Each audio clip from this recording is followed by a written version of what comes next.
So the other Indian accounting standard chapter 5 मध्ये unit 1 Indian accounting standard 20 Ind AS 20 accounting for government grants and disclosure of government assistance. So इथे आपण government grants बद्दल बघणार आहोत आणि government assistance बद्दल बघणार आहोत आणि disclosure about that will there was a accounting standard also based on this. त्याच्यावरच हा बेस्ड आहे इंड एस 20 आणि ऑब्व्हियसली द IFRS. पण बेसिकली इंटरमध्ये होतं हे government Grant.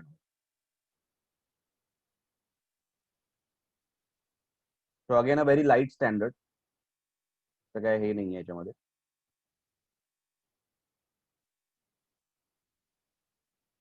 So let's read about the introduction. The government gives grants to entities for various purposes. Purposes can be any, including for industrial, geographic, and social development. To facilitate the flow of foreign investments, to promote entrepreneurship, as subsidies to reduce the price of goods and services offered by these entities. So grants can be for various reasons. एक तर industrial डेव्हलपमेंटसाठी, industry develop करायची त्यांना grants द्या so that they will set up factories. Geographic development, backward areas develop करण्यासाठी, की उत्तर प्रदेशमध्ये तुम्ही जर टाकलं तर तुम्हाला आम्ही ग्रँट देऊ, तुम्ही जर फॅक्टरी टाकली तर. Social development, again area develop करण्यासाठी, backward areas and all, so that society also develops with that. तसं आता UP डेव्हलप करायचा प्लॅन चाललाय. To facilitate flow of foreign investments, त्याच्याने फॉरेन इन्व्हेस्टमेंट्स पण येऊ शकतात. गव्हर्नमेंटने जर त्यांना सपोर्ट दिलाय इंडस्ट्रीला तर फॉरेन इन्व्हेस्टमेंट्स पण त्यांना मिळू शकतात. दे नो गव्हर्नमेंटचं बॅकिंग आहे. To promote entrepreneurship, one of the reasons is that to help entrepreneurs set up businesses. As subsidies to reduce the price of goods and service offered by this entities. आता जसं आता vaccine वगैरे येईल, आता pharma companies will come up with vaccine. आता वॅक्सिनची suppose per vaccine suppose cost comes to 2,000 rupees. Per vaccine comes to 2,000. So obviously everyone cannot afford that 2,000. आणि त्याच्या फॅमिलीमध्ये 5-5 लोक आहेत तर त्यांना तर 10,000 रुपये द्यायला लागतील.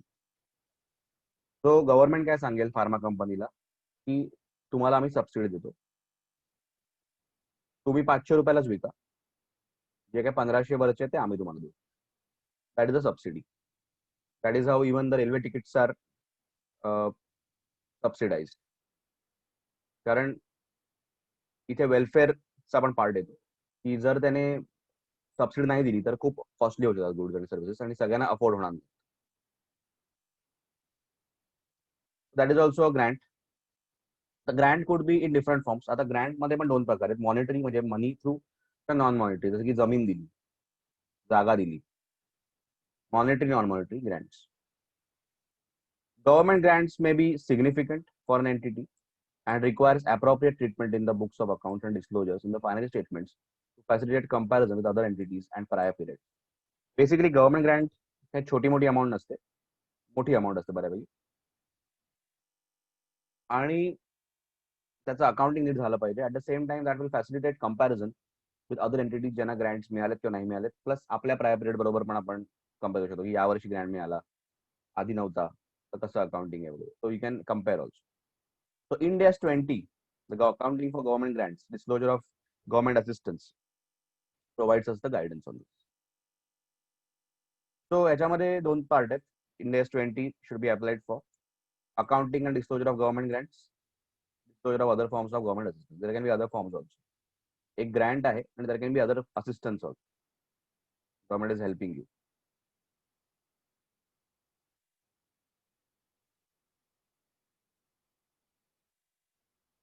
त्याच्या नॉन ऍप्लिकेबिलिटीचा काय उपयोग नाहीये.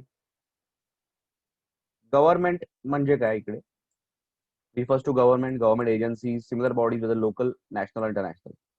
So government body basically, government agency, government departments.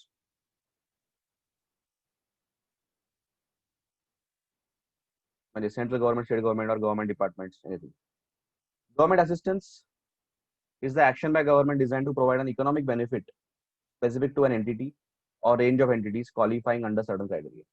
इथे basically government is giving some kind of benefit to you guys, either you only or your industry.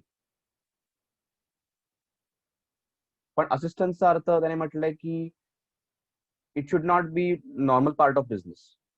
Government तुमच्याकडनं परचेस करताय फक्त गुड्स, म्हणजे काय काय गव्हर्नमेंट असतं की government will purchase from you एक अमुक amount. So that is not assistance. इथे आपण ग्रँट आणि ह्याच्याबद्दल बोलतोय. ते ग्रँट मध्ये येतं. That is a normal business transaction that you are doing with government. Government assistance for the purpose of India's 20 does not include benefits provided only indirectly through action affecting general trading conditions, such as the provision of infrastructure in development areas or the imposition of trading constraints on competitors.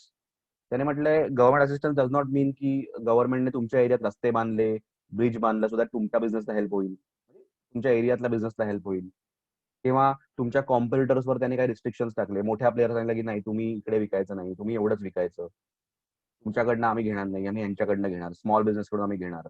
That is not a government assistance. Okay, हे that doesn't qualify. It looks like government assistance but it is not under definition. So government त्याने म्हटलंय does not include benefits provided only indirectly. Indirectly ते देतात ते नाही आपण पकडतो, directly पकडतो. So indirectly through action affecting general trading conditions. So ज्याच्याने आपल्या trading conditions can be affected, that can affect our business conditions, such as provision of infrastructure in development areas. आपल्या एरियात त्यांनी इन्फ्रास्ट्रक्चर डेव्हलप केलं, जसं की roads बांधले किंवा एअरपोर्ट बांधला, पोर्ट बांधला किंवा वॉट एव्हर रेल्वे स्टेशन बांधलं. और imposition of trading constraints on competitors. Competitors जे आपल्या एरियात आहेत मोठे मे बी, त्यांच्यावर काही त्यांनी रिस्ट्रिक्शन्स दिले की तुम्ही इथे एवढंच विकू शकता, तुम्ही एक्सपोर्ट नाही करू शकत, ह्यांना एक्सपोर्ट करू दे, असं काहीतरी. That is not government assistance because that is a indirect way. तुम्हाला डायरेक्ट त्याने केलं नाही. इन्फ्रास्ट्रक्चर आणि कॉम्पिटिटर्स तुम्ही नाही आहात, बरोबर. परत government assistance does not include provision of infrastructure by improvement to general transport and communication network and supply of improved facilities such as irrigation or water reticulation, which is available on an ongoing indeterminate basis for the benefit of an entire local community. तुमच्या एरियात त्याने transport communication improve केलं, infrastructure facilities like irrigation वगैरे improve केले, त्याच्याने सगळ्या कम्युनिटीलाच फायदा होणार आहे, अख्ख्या गावाला फायदा होणार आहे. तुम्हाला असं काही त्यांनी स्पेसिफिक हे नाही आहे. So that is not government assistance again.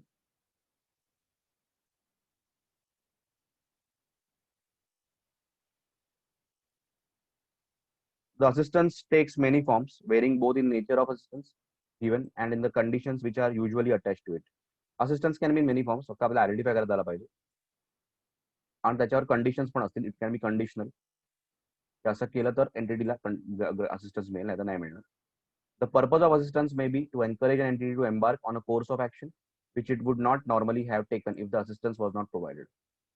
So to encourage the entity to do that, otherwise त्याने केलं नसतं.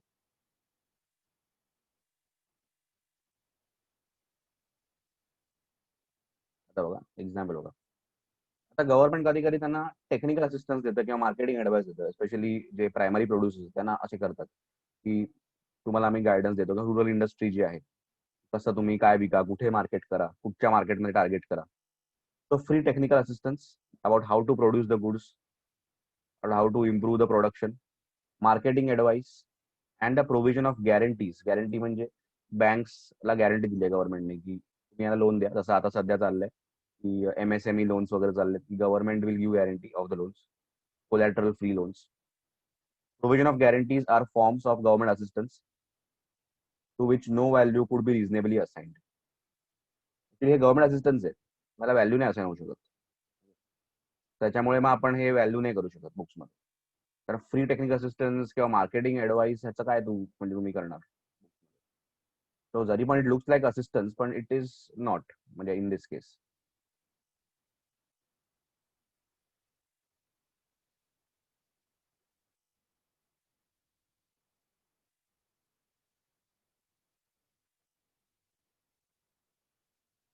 सो त्याने म्हटलंय the receipt of government assistance by an entity may be significant for the preparation of financial statements for two reasons.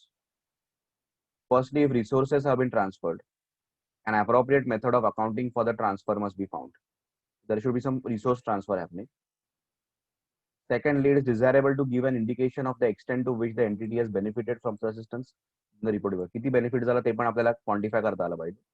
This facilitates comparison of the entity's financial statements with those of prior periods and with other entities. So quantify तर करता आलं पाहिजे. इथे काय quantify नाही करता येते आपल्याला. Secondly, an example of transactions with government which cannot be distinguished from normal trading transactions of the entities, government procurement policy that is responsible for the portion of the entity sales. कधी कधी गव्हर्नमेंटच्या काही schemes त्याच्या under ते सांगतात की they will purchase तुमच्याकडनं, government will buy from you guys. जे स्मॉल प्रोड्युसर्स वगैरे आहेत त्यांना स्पेशली रुरल एरियाजमध्ये त्यांना सांगितलं की तुमच्याकडनं आम्ही बाय करणार. तर तुमचा मे बी एक 70% ऑफ द सेल आमच्याकडे असणार, तर 50% तुम्ही आम्हाला विका तुमच्या प्रोडक्ट आणि या प्राइसला आम्ही घेऊ. तर हे तर नॉर्मल ट्रेडिंग ट्रान्झॅक्शन झालं, तर असिस्टन्स असं काय झालं नाही, बरोबर. So it is government procurement policy, याच्यामध्ये तुमच्यासाठी ते ट्रेडिंगच आहे. The existence of benefit might be unquestion, but and any attempt to segregate the trading activities from government assistance could well B arbitrary. तो इथे तुमचा नॉर्मल बिझनेसच झाला, त्याच्यामध्ये ग्रँट एलिमेंट काय आहे हे कळणं कठीण आहे, किंवा असिस्टन्स एलिमेंट काय आहे कळणं कठीण आहे. कारण it is very difficult to distinguish between your normal business and the the assistance. Normally पण तुम्ही विकू शकला असता कोणाला दुसऱ्या.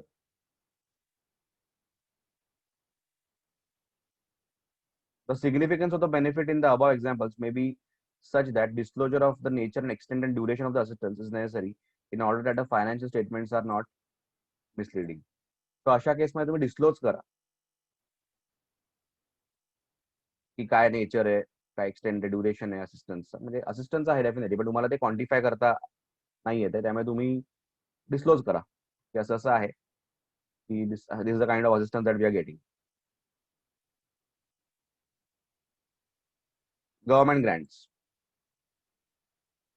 ग्रँट्स म्हणजे kind of it can be a lump sum amount that you are getting.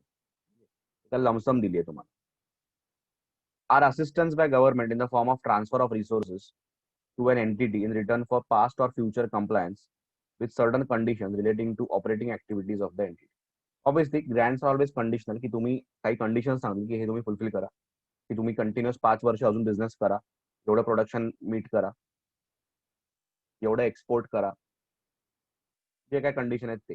But if you don't satisfy the conditions, grant will be repayable to government, परत pay करायचं. They exclude those forms of government assistance which cannot reasonably have a value placed upon them, and transactions with government which cannot be distinguished from normal trading transactions of the entity. So government grants मध्ये assistance तर first of all येत नाही. At the same time, it doesn't cover assistance which cannot be valued or cannot be distinguished from normal trading activity. So मगाशी आपण example. They are sometimes called by other names called subsidies, subventions, premiums. Subsidy a common word. The grants can be of two types. It can be related to assets or it can be related to income. दोन टाईपचे grants असतात. एक तर asset related, म्हणजे तुम्हाला asset विकत घेताना ते काही ग्रँट देतात की तुम्हाला हेल्प होईल. So I want to buy some huge plant machinery, the government gives me grants saying की we will pay half of it, so that is like reducing my cost. Income related असेल तर government मला asset related नसेल. Basically grant related to income is basically grant which are not related to assets. तर तुम्ही कुठचं identify करू शकत नसेल ऍसेट, तर इन्कम रिलेटेड म्हणायचं. जसं की एक्सपोर्ट सबसिडी वगैरे अशी असेल ते इन्कम. तुम्ही एक्सपोर्ट केले तर त्याच्यात तुम्हाला इन्कम आम्ही ग्रँट देतोय. So grants related to the assets are government grants whose primary condition is that an entity qualifying for them should purchase, construct, or otherwise acquire long-term assets. So इथे long-term assets शी संबंध असणार आहे. So if you are buying that or constructing that, then we'll give you grant. Maybe 100% or 50% or whatever. Subsidiary conditions may also be attached, restricting the type or location of the assets, period during which they are to be acquired or held. So obviously additional condition असणार. तर long term asset घ्याच, जे काय machinery वगैरे घेणार असाल किंवा जागा घेणार असाल. प्लस द थिंग इज की या जागेवरच घ्या, इतक्या ड्युरेशन साठी वापरा वगैरे. So basically you cannot you are setting a factory may be backward area, तर ऍटलीस्ट 10 वर्ष करा, तर तुम्हाला मी तो ग्रँट आहे, नाही तर परत द्यायला तुम्हाला ग्रँट. 10 वर्ष तरी धंदा करा. Income related to grant related to income are grants other than those related to assets. हे सोडून ज्याच्या व्यतिरिक्त दुसरे जे ग्रँट्स आहेत ते आहेत. फेअर व्हॅल्यू तुम्हाला माहितीच आहे. त्याच्या आधी फॉरगिवेबल लोन्स. फॉरगिवेबल लोन्स असे आहेत की लोन्स दिलेत, लेंडर गिव्स अ लोन, जसं गव्हर्नमेंट गिव्स अ लोन, आणि if you meet the conditions loan ते वे ऑफ करतात. It becomes like a grant only. तो लोन दिलाय तुम्हाला आणि तुम्ही जर त्यांनी सांगितल्याप्रमाणे जर प्रोडक्शन केलं किंवा तसं एक्सपोर्ट केलं वगैरे, if you meet the conditions, तर मग loan will be forgiven if you meet the prescribe condition. Fair value आपण आताच बघितलंय, is the price that would be received to sell an asset or paid to transfer a liability in an orderly transaction between market participants at measurement date. Ind AS 113.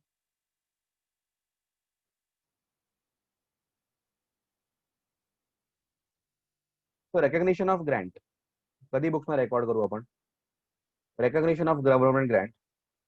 Whenever there is reasonable assurance, we are sure that entity will comply with all the conditions of the grant, की आपल्याला आपण condition fulfil करू आणि आपल्याला Grant मिळणार, तर मग record करू शकतो. Government grants, including non-monetary grants at fair value, should be recognized only when there is reasonable assurance that the entity will comply with the conditions attaching to them and the grants will be received. A government grant is not recognized until there is reasonable assurance that entity will comply with the conditions attaching to it and that grant will be received. Unless you are very sure, don't record.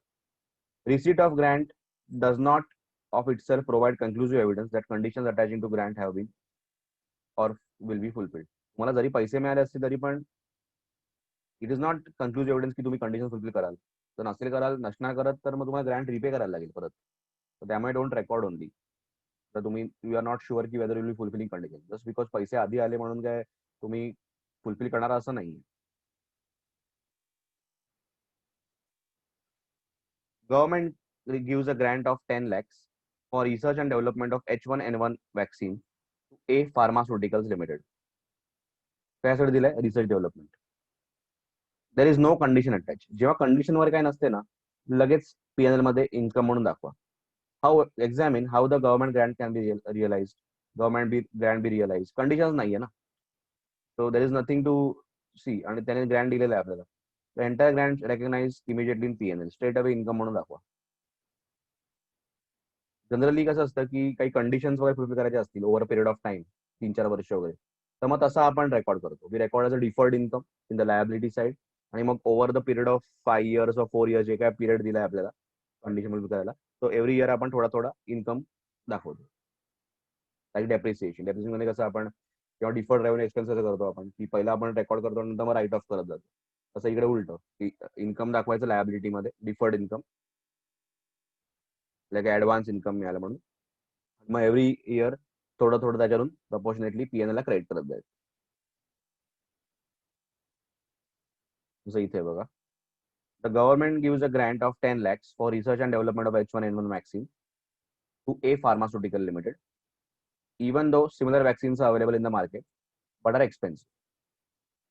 The entity has to ensure by developing a manufacturing process over a period of 2 years that costs come down by at least 40%. That is the condition. The entity has to ensure that they will develop a manufacturing process, a grant through, त्याच्याने over the period of 2 years cost will come down to at least 40%. हे condition आहे. Examine how the government can realise, हे 2 वर्षाची condition आहे. So पहिला deferred income म्हणून recognise करा 10 lakh liability मध्ये, आणि मग over 2 years, first year half recognise करा 5 lakhs, नेक्स्ट इयर हाफ. 2 वर्षाचं आहे ना कंडिशन. तो 5 lakhs रेकग्नाइज करा. First year 5 lakhs, second year 5 lakhs. The entire grant should be recognized immediately as deferred income. Deferred income is the part that goes to the liabilities. तसं deferred revenue expenditure goes to the asset side. तसंच हे liability मध्ये जाईल आणि charge to profit and loss over 2 years. So every year थोडं थोडं 5-5 लाख जाईल. Because 2 years ची कंडिशन. जर कंडिशन असती तर तसं पहिल्याच वर्षी इन्कमच रेकॉर्ड केलं असतं. Nothing deferred. A village of artisans in a district got devastated because of an earthquake. So village मध्ये if you go to any village, तिकडे आर्टिशन्स मिळतील, ते काही किल्ले किंवा यु नो काही स्कल्पचर्स किंवा काही वर्क ऑफ आर्ट बनवतात त्या विलेजमध्ये.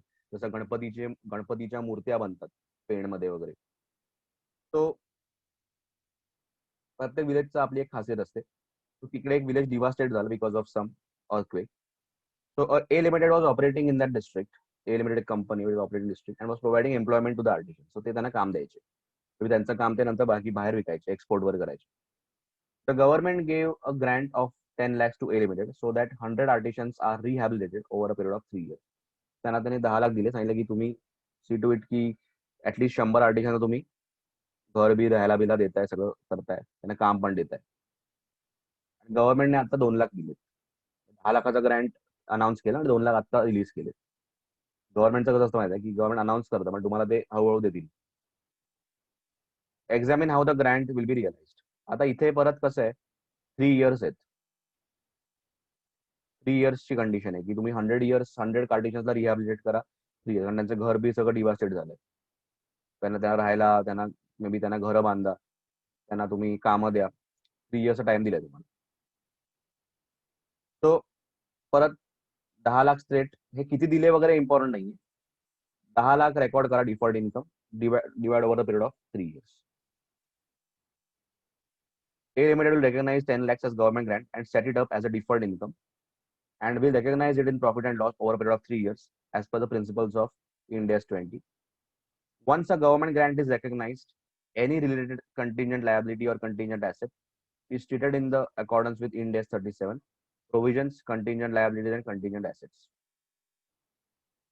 So त्याने म्हटलंय once the grant is recognized, grant to be recognized केला, any related contingent liability or contingent asset is treated in accordance with Ind AS 37 provisions, contingent liabilities हे एक वेगळी Ind AS आहे. त्याने म्हटलं की जर तुम्हाला वाटतंय की तुम्ही कंटिंजंट लायबिलिटीची केस आहे इकडे, की जर तुम्हाला वाटतंय की तुम्ही फुलफिल नाही करू शकत आहात कंडिशन, आणि तुम्हाला असं वाटतंय की तुम्हाला ग्रँट पुढचा मिळणार नाही किंवा रिपेबल व्हायला लागेल जो मिळालाय तो, तर मग तुम्ही दाखवा, अशी नोटमध्ये लिहा की इफ देर आर चान्सेस की we might not meet the condition and we'll have to repay the grant. The manner in which grant is received, म्हणजे 2 लाख जे आता मिळाले, does not affect the accounting method. Accounting method तोच राहणार, पैसे कसे येऊ देत, to be adopted in regard to the grant. Thus, grant is accounted in the same manner whether it is received in cash or as a reduction of a liability to government or in the form of a non-monetary asset. आपण record तसंच करायचं की deferred income आणि मग right of. म्हणजे 2 लाख कसे येऊ देत, 3 लाख नंतर येऊ देत वगैरे काय फरक पडत. आता हा एक क्वेश्चन करण्यासाठी ना कॅल्क्युलेटर हातात ठेवा. Loans at less than market rate of interest. आता फॉर एक्झाम्पल मार्केटमध्ये इंटरेस्ट चाललाय 12% आणि गव्हर्नमेंटने तुम्हाला लोन दिला 5%ला. ह्याच्यामध्ये ऑब्व्हियसली 7% जे आहे 7% दॅट इज अ ग्रँट. त्याला ग्रँटच म्हणणार आपण. जसं आपण सॅलरी चॅप्टर करायचो टॅक्स मध्ये, त्याला आपण परक्विजिट असं म्हणायचो. Loan at a concessional interest rate. So इथे त्याने काय दिलंय, loans at less than market rate of interest, की बेसिकली इथे मार्केटमध्ये 12% चाललंय, तुम्हाला गव्हर्नमेंटने 5% दिलाय. सो बेसिकली तो difference is your Grant kind of. तर रेकग्नाइज कसं करायचं. The benefit of government loan at a below market rate of interest is treated as a government Grant. जो काय बेनिफिट मिळतं, that is what is the whatever difference is there, that is the grant. The loan should be recognized and measured in accordance with Ind AS 109 financial instruments. तिथे financial instruments मध्ये आपण जसं करू, आपण केलं नाहीये तसं मेजर करायचं. The benefit of below market rate of interest should be measured as a difference between initial carrying value of the loan determined in accordance with Ind AS 09 and proceeds received. हे Ind AS 109 प्रमाणे त्याची initial carrying value, that is fair value of the loan आताकडे, आजची त्याची value काय, म्हणजे काय की ओव्हर द पिरियड आपण एक लोन म्हणजे काय की ओव्हर द पिरियड आपण पेमेंट करू. म्हणजे सपोज लोन दिलाय आपल्याला, तर आपण एक over the period of 5 years ते पेमेंट करू, इंटरेस्ट आणि जे काही इन्स्टॉलमेंट आहे ते पे करू, प्रिन्सिपल इंटरेस्ट दोन्ही मिळून. त्याची आजची प्रेझेंट व्हॅल्यू काय, discounted at the market rate, that is the initial carrying value of the loan. आणि तुम्हाला किती मिळाले, जो डिफरन्स आहे दॅट इज द ग्रँट. बघूया आपण कसं करतो. काय करायचंय, सिम्पल. जे काय तुम्ही पे करणार आहात, जे काय तुमचं आउटफ्लो असणार आहे over the years in the loan, discount that, त्याची आजची व्हॅल्यू काढा, present value at the market rate, म्हणजे 12% जो चाललाय ती काढा, that is the today's value of the loan. आणि तुम्हाला किती मिळाले, जो difference that is the Grant. तो आता कॅल्क्युलेटर हातात ठेवा.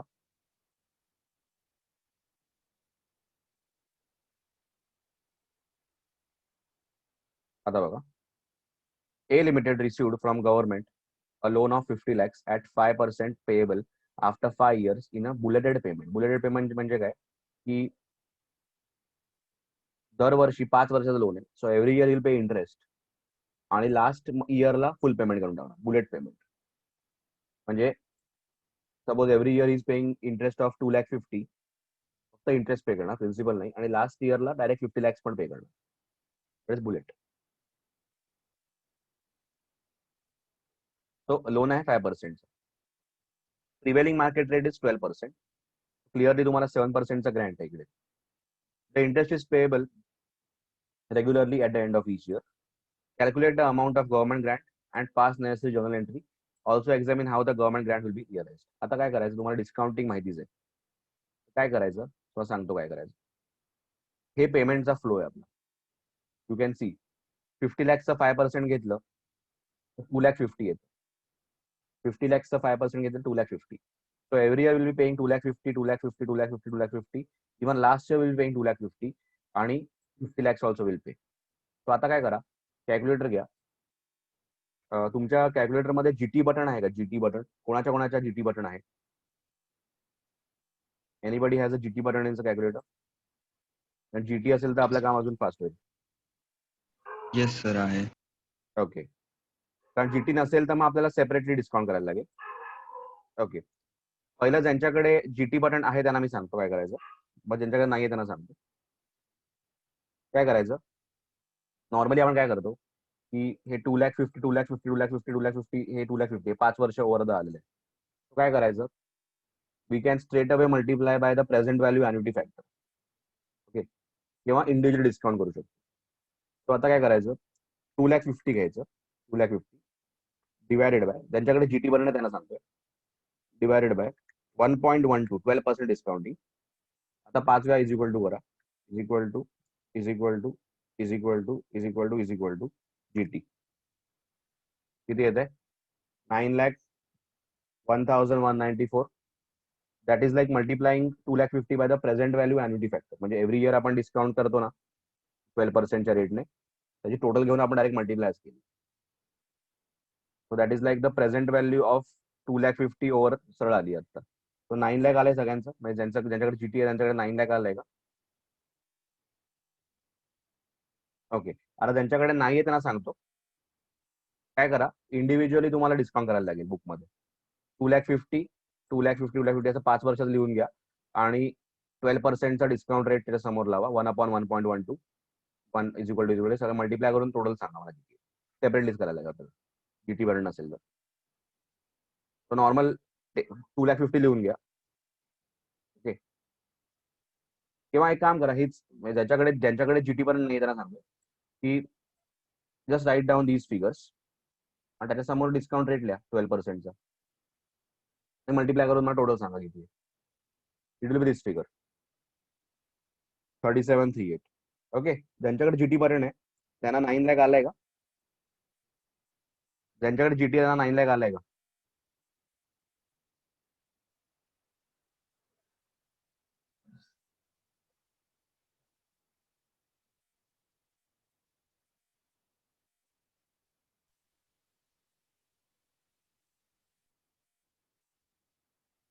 नाही तर सेपरेटलीच करा, हे घ्या आणि सगळं डिस्काउंट करा ऍट 12% टोटल घ्या. This will be the answer. बघा येत आहे का.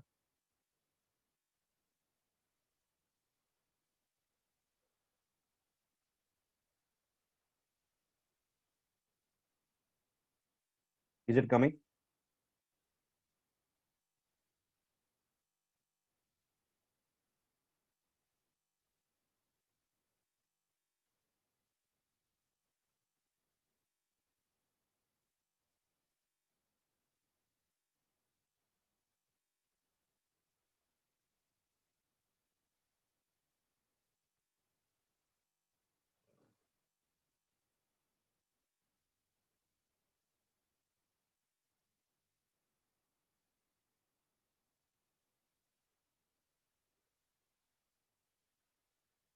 ईशान हॅज लेफ्ट, त्याला बरं नाही वाटत आहे काहीतरी.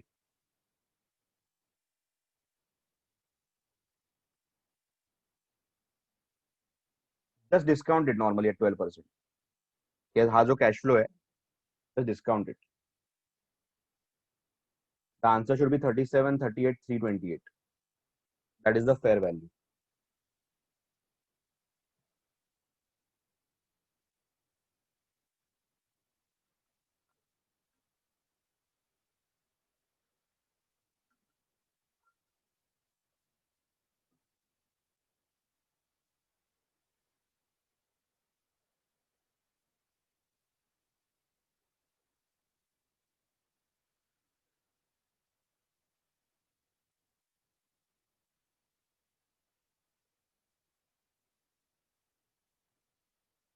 हॅलो हा. Hello Yes. म्हणजे सर 1 डिवाइड बाय 1.12 त्याचं 0.89 आलं. हा. 1.1/1.12. Yes. येस 1/1.12 त्याचं 0.89 त्याला डिवाइड बाय 1.12 असं 5 वर्ष आणि मग नाही तसं नाही. वन डिवायडेड पहिलं जेव्हा पीव्ही फॅक्टर आपण काढतोय ना, 1 divide by 1.12 is equal to आलं तर 0.8928 काहीतरी आलं असेल. म्हणजे 0.89 एक 4 डेसिमल्स. मग इज इक्वल टू मग 0.7972 येईल. असं घ्यायचं आपल्याला. इज इक्वल टू करत जाईल. ओके. हा, जस्ट इज इक्वल टू करत जाईल. तुला सगळे फॅक्टर आहेत.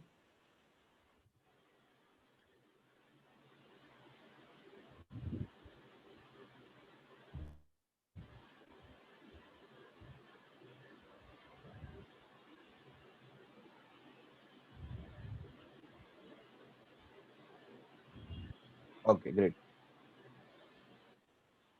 आन्सर येते 37, 38, 328.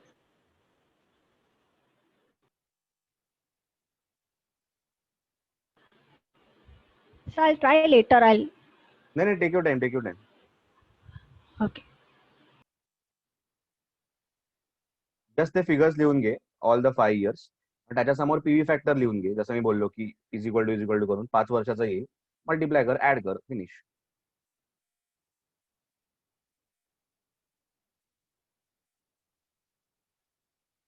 पार तुझं येत आहे का 37, 38, 328?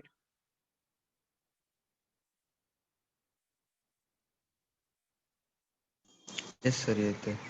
ओके. तुझ्याकडे जीटी भरणे तुला दाखवतो. अजून एक ऑप्शन आहे. तसं मी बोललो मगाशी की 2,50,000 डायरेक्टली पण मल्टिप्लाय करू शकतो एन्युटी फॅक्टरने, कारण basically it is 5 years. So 2,50,000 divide by 1.12 is equal to 5 वर्ष झाली जीटी. तर 9,01,194 कधी आलं ते लक्षात ठेवायचं. आणि 50 लॅक्सला 5th इयरच्या प्रेझेंट व्हॅल्यू फॅक्टरने मल्टिप्लाय करायचं. बेसिकली डिवाइड बाय 1.12 5 वर्ष डिस्काउंट करू. 1, 2, 3, 4, 5. तर 28 काहीतरी येतं. 28,37,134. त्याच्यामध्ये 9 लाख ते जे काय 1 होतं ते ऍड कर. This will be the answer. So तसंही करू शकतो की 2,50,000 प्रेझेंट व्हॅल्यू एन्युटी फॅक्टरने मल्टिप्लाय करून एकत्र ते वेगळं करू शकतो. आणि 50 लॅक्सला 5th इयरच्या डिस्काउंट रेटने मल्टिप्लाय करू शकतो. We can do that way also. म्हणजे असं सगळं सेपरेटली करायची गरज आहे जीटी भरणं असेल तर. Hello sir. हा. हॅलो. हा, येत आहे का? सर ते मी ऍक्च्युली ना मोबाईल वरती करते ते 8929 नंतर ओके. हा, मध्ये येणार मोबाईल. 1.2. नाही, मोबाईल मध्ये येणार नाही मला. मोबाईल मध्ये करायचं येणार नाही. कॅल्क्युलेटर वर होईल. हा, you will need a calculator for that. Okay. I'll do it later and I'll WhatsApp you. चालेल, no problem. Okay. So basically discount करून ही व्हॅल्यू येते. Okay. This is the value that is coming. Okay. So ह्याच्याने कळतं काय की ही fair value of the loan आहे आजची फेअर व्हॅल्यू ही आहे. ओके. त्याने काय म्हटलं इकडे वर बघा की the benefit of the below market rate of interest should be measured as the difference between the initial carrying value. Initial carrying value म्हणजे आता तुम्ही जी काढली ही आत्ताची present value of the loan determined in according Ind AS 109 जे तुम्ही आता केलं. And the proceeds received. Proceeds किती मिळाले आपल्याला? 50 लाख. लोन कितीचा? 50 lakh.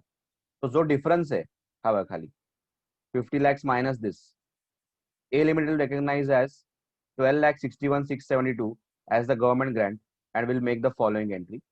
The entry will be like this. Bank 50 lakhs to deferred income. This will treated as a grant.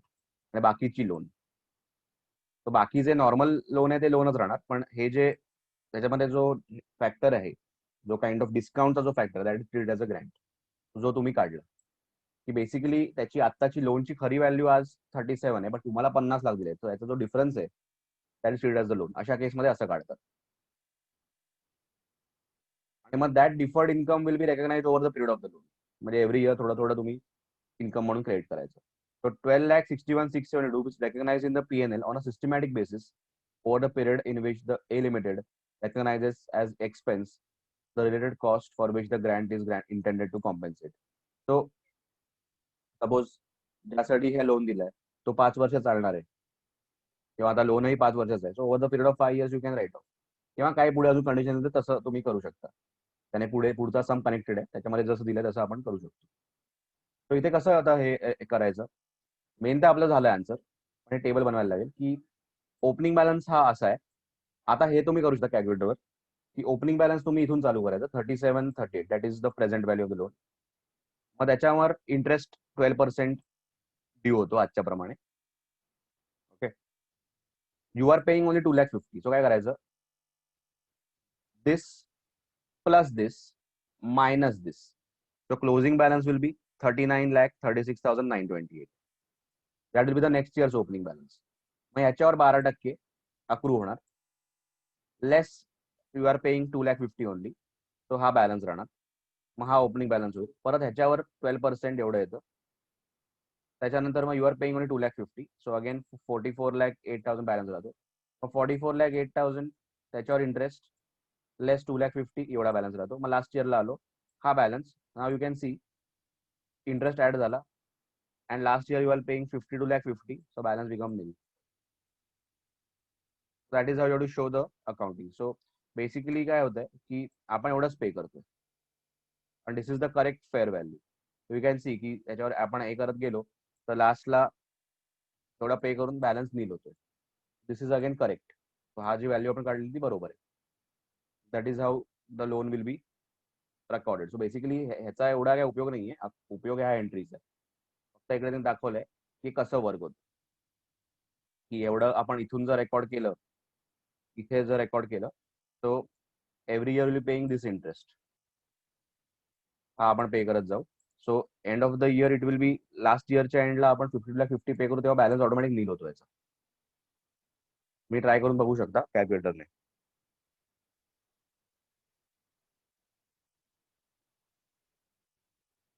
फक्त flow समजा की we are recording the loan at this. आपण बघा loan आपण रेकॉर्ड केलं या अमाऊंटला, so that loan will be accounted in this fashion, की त्याच्यावर इंटरेस्ट अक्रू या एंट्रीला मारायचा. ओके, आपण एव्हरी इयर इंटरेस्ट अक्रू झालं एवढं मारायचं, आणि मग पेमेंट एवढं करायचं. तो बॅलन्स एवढं राहणार. असं करत करत करत टुवर्ड्स द एंड 50,50,ची पेमेंट होईल, आणि मग 0. Loan will be out of the books after 5th year. Are you getting it? Yes sir. ह्याच कंटिन्युएशन आहे याच समचं. Continuing with the facts given in the illustration 4, state how the grant will be recognized in the statement of profit and loss, assuming that loan is an immediate relief measure to rescue the enterprise. आता immediate relief असेल तर लगेच तुम्ही income म्हणून recognise करा. So immediate असेल तर PNL मध्ये स्ट्रेट अवे घेऊन टाका. Okay, loan is a subsidy for staff training expenses incurred equally over a period of 4 years. तर मग over the period of 4 years घ्या. पहिला डिफर्ड इन्कम म्हणून रेकग्नाइज करा, आणि मग over the period of 4 years तुम्ही पीएनएल ला क्रेडिट करा थोडं थोडं, डिवाइड बाय 4 करून. आणि loan is to finance a depreciable asset. आता जेव्हा तुम्ही ऍसेटच्या अगेन्स्ट लोन दिलं असतं ना, तर मग त्याने म्हटलंय की तुम्ही अगेन डिफर्ड इन्कम म्हणून दाखवा, आणि एव्हरी इयर त्यातून थोडं थोडं क्रेडिट करा पीएनएल ला over the period of the life of the asset. Normally कसं असतं की asset will be recorded on the asset side of the balance sheet, आणि every year depreciation will go to the debit side of PNL. Suppose life is 5 years, सो 5 years life आहे, so every year depreciation will go on the debit side. तसंच जो loan आलाय as a loan दिलाय to finance, म्हणजे हे जे काय म्हटलंय अमाऊंट, जी बारची अमाऊंट होती 12,61,000, मग ती पण यू आर रेकग्नाइज.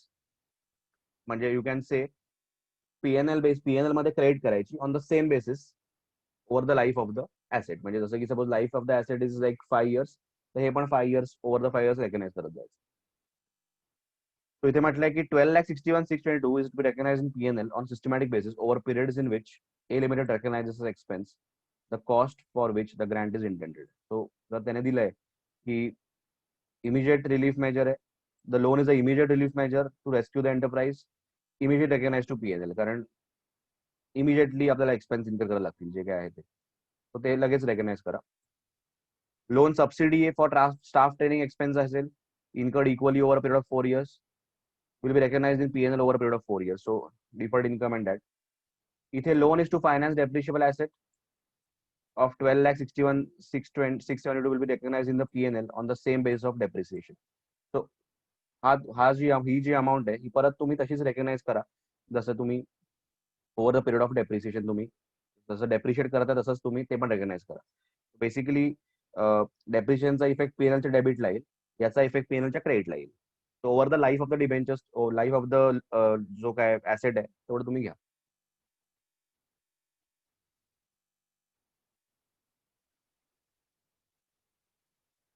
आता non monetary government grants. Non monetary म्हणजे काय, इकडे काय पैसे नाही आले पण ऍसेट आले. So a government grant may take the form of a transfer of a non-monetary asset such as land or other resources for use of entity. त्याने जमीन देऊन टाकली. In these circumstances, the fair value of the non-monetary asset is assessed and both the grant and asset are accounted for at fair value. Alternatively, entity may measure these grants at nominal value. आता त्याने म्हटलंय की तुम्हाला जर त्याने काय म्हटलं इकडे नॉन मॉनिटरी ऍसेट दिले, तो त्याने म्हटलं की तुम्हाला सपोज जमीन दिली तर त्याची जी काय व्हॅल्यू आहे जमिनीची ती रेकग्नाइज करा at fair value in your books. At the same time तुम्हाला जे काय ग्रँट मिळालंय ते पण रेकग्नाइज करा at fair value in your books. और तुम्हाला जर फुल फ्री मध्ये देऊन टाकली आहे जमीन तर रेकग्नाइज ऍट नॉमिनल व्हॅल्यू. कधी कधी तुम्हाला जमीन अशीच फ्री मध्ये देऊन टाकली असेल, तो काइंड ऑफ लाईक 10 लाखाची जमीन आहे फ्री मध्ये देऊन टाकली, तो ग्रँट पण 10 लाखच आहे. तो ऍक्च्युली जर तुम्ही नेट पण केलं तर 0 होतं. 1 रुपये 2 रुपयाला रेकग्नाइज करा nominal value land just to show की आहे जमीन. So A Limited wants to establish a manufacturing unit in backward area and requires 5 acres of land. 5 acre जमीन हवी. Government provides the land on a leasehold basis at nominal rate of 10,000 per acre. Nominal rate लावतो 10,000 per acre. मैं कमी rate लावतो. The fair value of land is 1 lakh per acre. Actually 1 lakh per acre ची जमीन value त्याची. Calculate the amount of grant to be recognized by the entity. आता पहिलं तर या केस में लक्षात घ्या की fair value of the land किती आहे. 5 एकर इंटू 1 lakh पर एकर. 5 लाख ऍक्च्युली जमिनीची व्हॅल्यू आहे. ओके, आणि ग्रँट कितीचा मिळालाय, तुम्हाला 10,000 एकरच दिलंय ना, म्हणजे ऍक्च्युली तुम्हाला 90,000 पर एकरचा ग्रँट आहे काइंड ऑफ, कारण तुम्हाला 10,000 पर एकरच ते चार्ज करताय. So 90,000 per acre is your Grant actually. तुमचा ग्रँट विल बी 90,000 इंटू 5, 4,50,000. तुम्ही काय करा की A will recognize the land at fair value 5 lakhs as on the asset side and 4,50,000, that is 90,000 into 5 as grant on the liability side as deferred income. आणि मग over the period तुम्ही तो credit करा P&L. This government grant will be presented in the balance sheet by setting up the grant as deferred income. Alternatively अजून एक option आहे की असं नसेल करायचं तुम्ही नेट करून टाका. नेट म्हणजे काय की 5 लाख लँडची व्हॅल्यू आहे लेस दिस किती येतं 50,000, और डायरेक्टली असं रेकॉर्ड करा 10,000 into 5. The land may be recognise at nominal value, जी काय तुम्हाला व्हॅल्यू दिली आहे ती 10,000 into 5. Net basically net effect आहे त्याचा. 5 लाख मायनस 4 लाख. आधी काय करणार तुम्ही, लँड ऍसेट म्हणून रेकग्नाइज करणार, लायबिलिटी म्हणून ग्रँट रेकग्नाइज करणार, तर नेटच करून टाका. That will be at nominal value, जो काय तुम्हाला ज्या रेटला तुम्हाला दिलाय ते. दोन्ही ऑप्शन आहे तुमचे.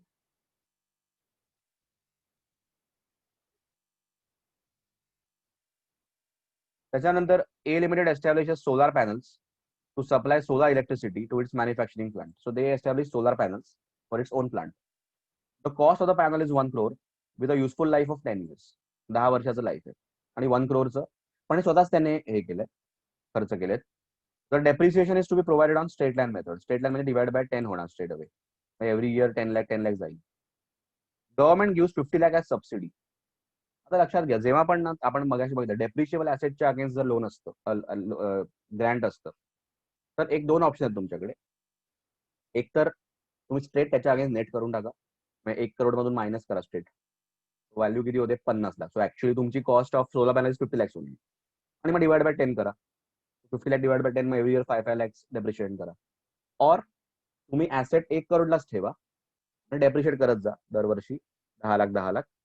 आणि हे 50 लाख जे मिळालेत ना, ट्रीटेड ॲज अ डिफर्ड इन्कम आणि एव्हरी इयर तुम्ही त्याच्यातून divide by 10 over the life of the asset PNL ला क्रेडिट करा. तो काय होणार? इफेक्ट तोच येणार की जर तुम्ही ऍसेट म्हणून दाखवलं 1 crore, तर एव्हरी इयर डेप्रिशिएशन 10 लाख येईल पीएनएल मध्ये आणि ग्रँड तुम्ही डिफर्ड इन्कम दाखवला 50 लाख, डिवाइड बाय 10 करा. एव्हरी इयर 5-5 लाख तुम्ही पीएनएल ला क्रेडिट कराल. तो debit 10 lakh, credit 5 lakh. So actually effect is of net effect is debit 5 lakh. तोच इफेक्ट येतो जर तुम्ही त्याच्यावर डायरेक्ट ऍडजस्ट केलं कॉस्टच्या अगेन्स्ट 1 crore मायनस 50 लाख आणि मग डिवाइड बाय 10 करा, 5 लाखच येणार आहे. So basically it will have a effect of 5 lakhs depreciation only. तुम्ही कसंही करा. So A Limited will be set up 50 lakhs as deferred income. तुम्ही लायबिलिटी म्हणून दाखवा and every year credit 5 lakh equal to PNL over 10 years.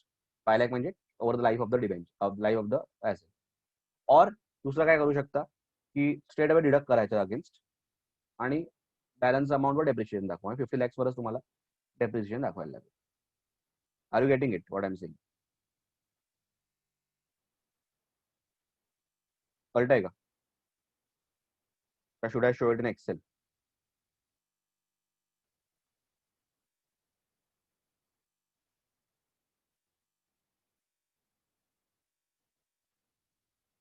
Hello.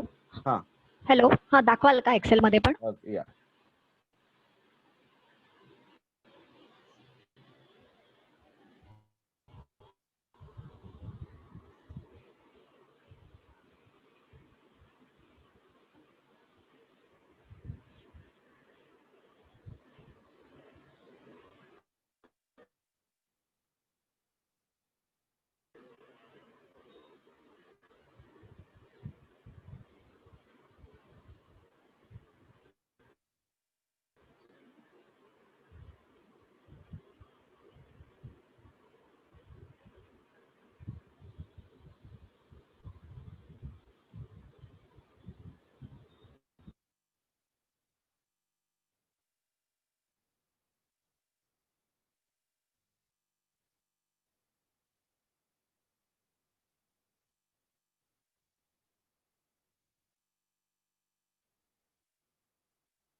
तो या चॅप्टरवर एक 4 mark expect करा. जसं आपण बघितलं पहिलाच क्वेश्चन होता.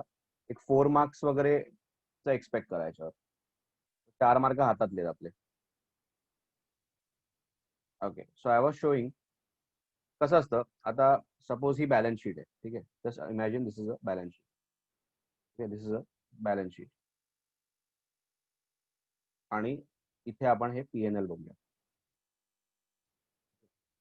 आता इफेक्ट काय आहे की ही ऍसेट घे, ही लायबिलिटी असं बघूया. सो ऍसेट मध्ये either I recognise as 1 crore. हे 1 crore झालं. ओके. आणि मग पीएनएल मध्ये every year depreciate over 10 years. So PNL मध्ये डेप्रिसिएशन 10 lakhs जाईल. बरोबर. हे आपलं नॉर्मल आहे. आणि ग्रँड आपल्याला मिळालाय. ग्रँड सपोज आपल्याला मिळालाय 50 lakhs. तर मी तो डिफर्ड रेव्हेन्यू म्हणून रेकग्नाइज करेन ओरिजिनली आणि एव्हरी इयर मी त्याच्यातून divide by 10 over the life of the asset घेईन. सो इथे मी 5 लाख घेईन क्रेडिटला.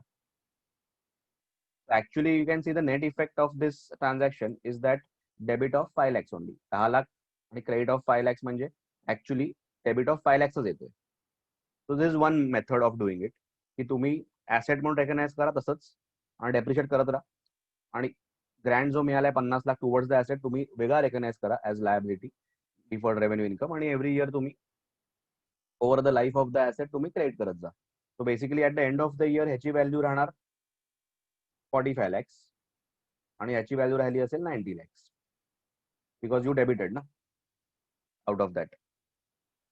तो असं राहणार. सो बेसिकली नेट इफेक्ट 5 लाखच येतोय पीएनएल मध्ये, डेबिट 5 लाखच येतोय. आता दिस इज वन ऑप्शन. आता दुसरं ऑप्शन असं आहे, हे कळलं option? Have you understood this option? Yes sir, yes sir. आता दुसरं ऑप्शन आहे की rather than recording Yes, like sir. दिस, रॅदर दॅन रेकॉर्डिंग लाईक दिस मी काय करतो, ह्याच्या अगेन्स्टच डायरेक्ट ऍडजस्ट करतो. याच्या अगेन्स्टच डायरेक्ट 50 लाख ऍडजस्ट करतो बिकॉज एनिवेज मला ऍसेट टुवर्ड्स मिळालाय, सो दॅट इज गोन रिड्यूस माय कॉस्ट. सो ऍक्च्युअल माझी कॉस्ट आता किती येते? 50 लाख. आणि मग 50 लाखावर directly depreciation divide by 10, so 5 lakhs. Effect तोच. End of the day PNL मध्ये इफेक्ट 5 लाखाचा डेबिटच येणार आहे. मगाशी 10 lakh डेबिट 5 lakh क्रेडिट म्हणजे 5 lakhs डेबिटच होता. तर इथे पण आता 5 lakhs येते. So either you do this or that. This is the easiest actually. हे जास्त सोपं आहे. पण depends on the company policy. Yes, sir. Clear, sir. Okay. So coming back. आता हे एक बेसिक प्रश्न आहे की कॅश फ्लो स्टेटमेंट कसं दिसणार. जसं आत्ताचं एक्झाम्पल जे आपण बघितलं, how will that look in the cash flow. Continuing with the facts given in illustration 7 about, state how will the same will disclosed in the statement of cash flows. कसं दिसणार? एकतर तुम्ही जे 1 crore घातलेत solar पॅनल्सवर, that will be investing activities, हे तुम्हाला माहिती आहे. आणि 50 lakhs जो ग्रँट आला that is financing activity. So A Limited will show 1 crore being acquisition of solar panels as outflow and investing activities, and receipt of 50 lakhs from government will be shown as inflow under financing activities. So does it?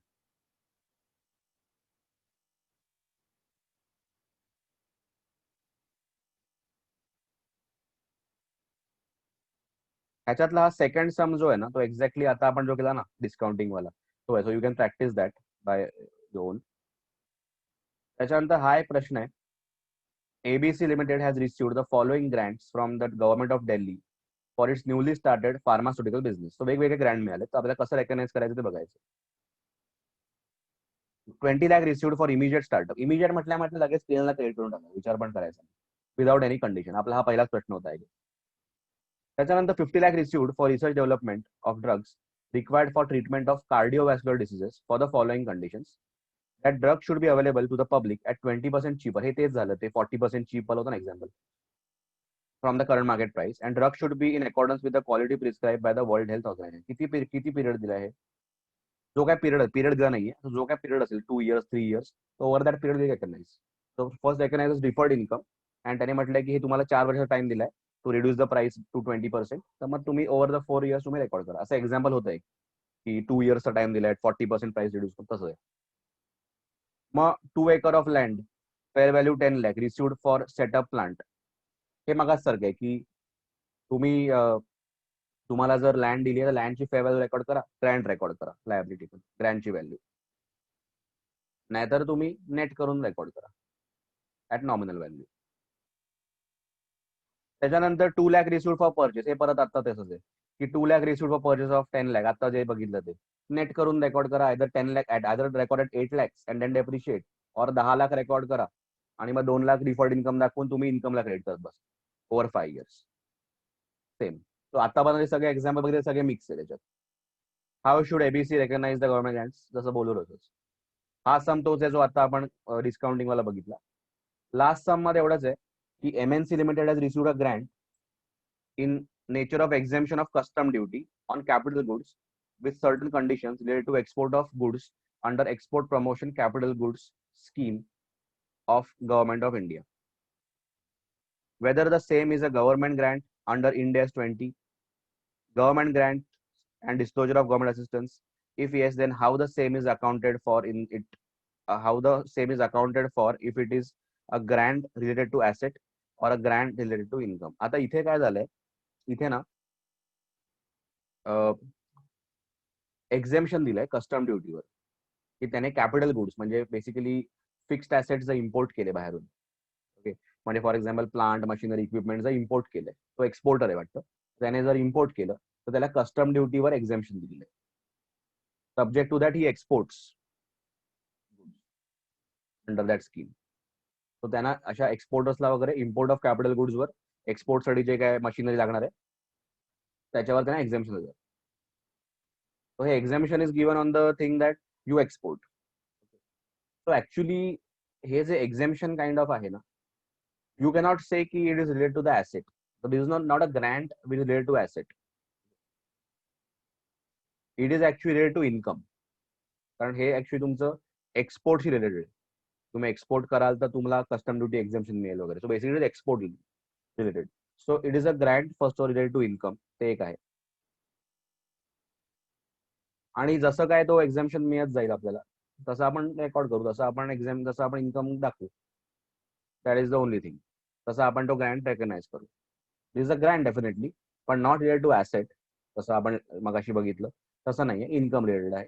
आणि जसं आपल्याला तसं आपण recognise करू. हा तोच सम आहे जो आपण मगाशी केला, फक्त अमाऊंट वेगळी आहे. हा थर्ड समचा वाचतोय मी. Ind AS states that the government grants are assistance by government in the form of transfer of resources to an entity in return for past or future compliance with certain conditions relating to the operating activities of the entity. हे grants definition दिलं. They exclude those forms of government assistance which cannot reasonably have value placed upon them and transactions with governments which cannot be distinguished from normal trading transactions of the entity. त्याने म्हटलंय की government Grant मध्ये आपण assistance घेत नाही, जो वेगळा distinguish होत नाही. जसं आपण मगाशी बघितलं की गव्हर्नमेंट परचेस कर तुमच्याकडनं किंवा त्याच्यावर व्हॅल्यू प्लेस करत आहेत, जसं की टेक्निकल गायडन्स, मार्केटिंग असिस्टन्स, हे तुम्हाला हे त्याच्यात येत नाही गव्हर्नमेंट ग्रँटमध्ये.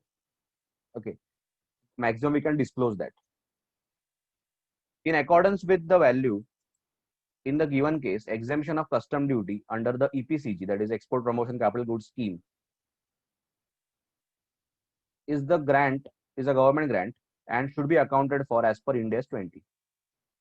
The Ind AS 20 मध्ये त्याने म्हटलंय, grants related to assets are government grants whose primary condition is that an entity qualifying for them should purchase, construct or otherwise acquire long-term assets. So that is the condition. The asset च्या against तुम्हाला मिळते. Subsidiary condition may also be attached, restricting the type of location or periods for which the asset has to be acquired in. And grants related to income are basically grants which are not related to assets. So इथे काय होणार की government grants related to assets including non-monetary grants, जसं की आता बघितलं आपण land वगैरे, shall be presented in balance sheet by setting up the grant as deferred income. So value the asset at fair value and grant as deferred income. जसं लँडच्या केस मध्ये बघितलं. The grant set up as deferred income is recognized in the P&L on systematic basis over the life of the asset.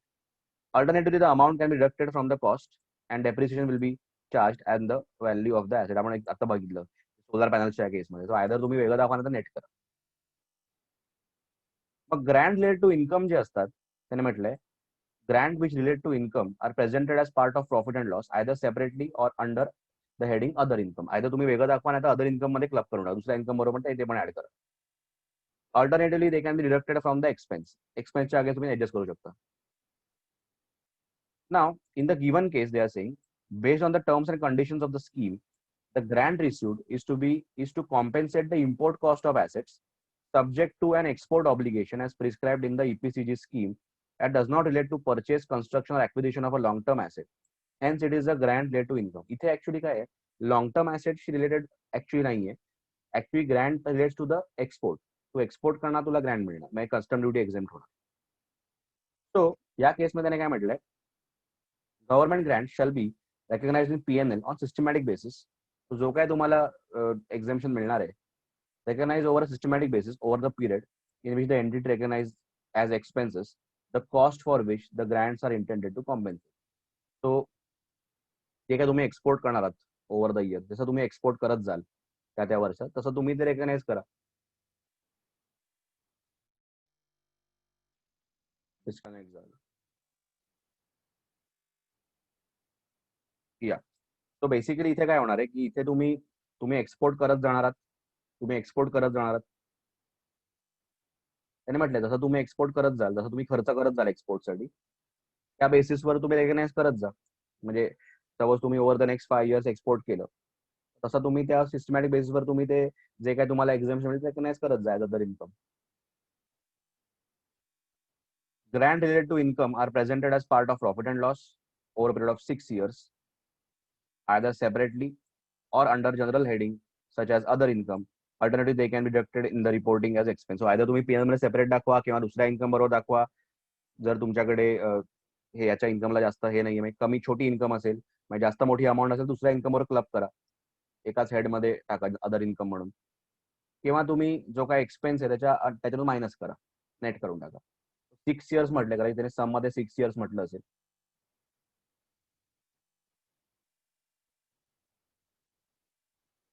6 years काय म्हटलं नाही इकडे, पण त्याने answer मध्ये 6 इयर्स म्हटलं. So basically over the period जे काय आहे, मी अजून करा 6 इयर्स साठी त्यांना सांगितलं 6 इयर्स जे काय एक्सपोर्ट होणार आहेत त्याच्या अंडर तुम्ही घ्या, किंवा 5 वर्ष जे काय तुम्ही करणार आहात, जसं एक्सपोर्ट करा तसं तुम्ही ते इन्कम पण दाखवा. That is it. Okay, so with this we have finish this chapter also. So ह्याचे मागचे सम्स तुम्ही करा, एस्पेशली हा सम ट्राय करा सेकंड वाला. सो हे 3 सम तर आहेतच आपले, प्लस मार्किंग दाखवतो. 4 मार्काचा वेटेज आहे चॅप्टरचं, इम्पॉर्टंट आहे, लाईट चॅप्टर आहे. 8th one. त्याच्या आधी disclosure in the statement of cash flow, समच्या वर जे आहे ते द्यायचे.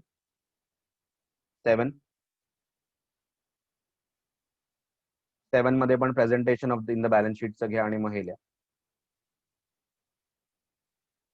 6 मध्ये नॉन मॉनिटरी गॅरंटी आणि मग 6.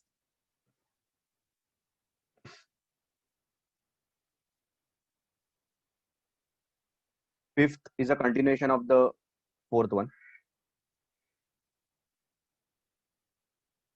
याच्यावरच बेस्ड तो सेकंड सम आहे. त्याच्या आधी loans at less than market rate of interest लिहा. बेसिकली समच्या वर जे आहे ते लिहायचं. इलस्ट्रेशन 3, 2, 1 आणि त्याच्या आधी 1.4 पूर्ण हे डेफिनेशन लिहून घ्या, एक्झाम्पल पण लिहिलं चालेल, आणि 1.3 फुल. 1.4 फुल, 1.3 फुल नॉन ऍप्लिकेटरची गरज नाहीये. स्कोप मध्ये applicability you can just write. So इथे पण नावातूनच कळते आपण जे केलं ते आता, accounting and disclosure of government grant. So we are only accounting and disclosing government grants, आणि असिस्टन्स वगैरे असेल तर फक्त डिस्क्लोज करायचो आपण. Introduction you can write 1.1. So 1.1, 1.2.1, that's it. 1.3, 1.4 chart पण लिहिला चालेल, आणि मग क्वेश्चन 1, 2, 3 जे काय आहे, आणि क्वेश्चनच्या वर जे छोटे छोटे आहेत ते पॉइंट्स. ओके, सो टोटल इकडे 8 सम्स आहेत आणि मागे 3, so 11 sums are there. Okay, sorted. So जसं आपलं आता वाढत जातंय, जसे आपल्या जेवढं तसं 35 मार्क्सचं वेटेज झालंय आपलं, तेवढं तुम्ही लक्षात ठेवा. ठीक आहे, so will continue tomorrow with chapter. याचाच 5th पण ऍक्च्युली युनिट 2 पण आहे, दॅट विल फिनिश. ठीक आहे, any doubts? Okay, sir. Okay. Okay. Fine. See you tomorrow.